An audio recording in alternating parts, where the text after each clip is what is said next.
আসলেই তারা ভীষণ লাকি যারা নাগরিক টেলিভিশন থেকে সেদিন বাংলাদেশ বনাম নিউজিল্যান্ডের খেলাটা দেখতে দেখতে রকস্টারের ওই পোস্টারটা দেখতে পেয়েছেন। আমি কেন বলছি জানেন? আপনারা ভীষণ লাকি। কারণ আমার এখানে তো সেই সৌভাগ্যটা ছিল না যে আমি দেখব। যদি আমি দেখতে পেতাম তাহলে আমি রকস্টারের গানটাও সেদিন শুনতে পেতাম। কারণ আপনারা এখনো হয়তো জানেনই না যে আপনারা অলরেডি রকস্টার সিনেমার গানের একটু অংশ শুনে ফেলেছেন।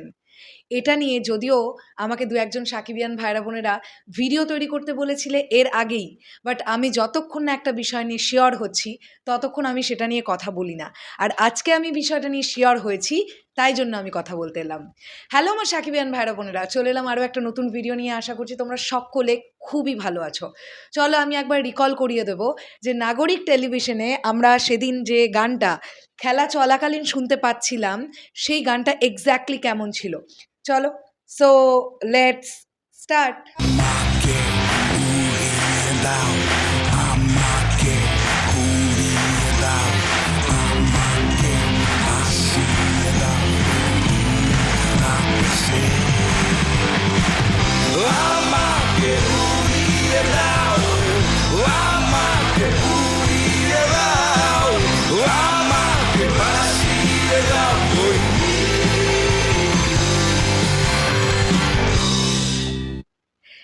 তোমরা একটা জিনিস নিশ্চয়ই অনেকেই অবগত থাকবে, আমাদের পশ্চিমবাংলায় একটি ব্যান্ড আছে যে ব্যান্ডটার নাম ফসিলস।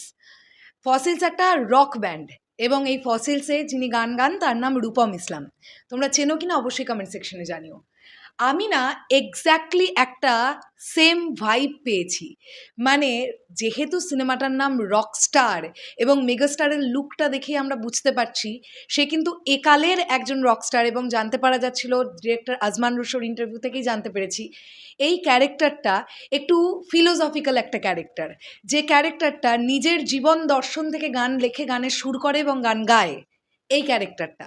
তো তোমরা ভাবো এইরকম একটা গান রকস্টারে থাকলে দুর্দান্ত হবে। আমার কাছে কিন্তু গানটা ভালো লেগেছে, কার কাছে কেমন লাগবে আমি জানি না, বাট আমার মনে হয়েছে এই গানটা সিনেমার সঙ্গে পারফেক্ট যাবে।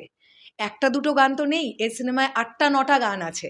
তো সেখান থেকে দাঁড়িয়ে এই যে নাগরিক টেলিভিশনে রকস্টারের পোস্টারটা শো করার সময় এই যে ব্যাকগ্রাউন্ডে গানটাকে চালিয়ে দেওয়া হয়েছিল, এটাও ডেফিনেটলি একটা প্রচণ্ড রকমের পজিটিভ দিক। নাগরিক টেলিভিশন থেকে সেদিন কারা কারা রকস্টারের প্রোমো বলছি, পোস্টারটা দেখতে পেয়েছো সেটা কমেন্ট সেকশনে অবশ্যই জানাও। আর এই গানটা কতজন নোটিস করেছিলে সেটাও কমেন্ট করে জানাও। আমি তোমাদের জানিয়ে দিলাম এই গানটা কিন্তু সিনেমায় থাকতে চলেছে। ইয়েস। চলো শেষ করলাম ভিডিওটা, আসছি আবার খুব শিগগিরই নতুন কোনো ভিডিও নিয়ে। তাহলে এখনের জন্যে টাটা।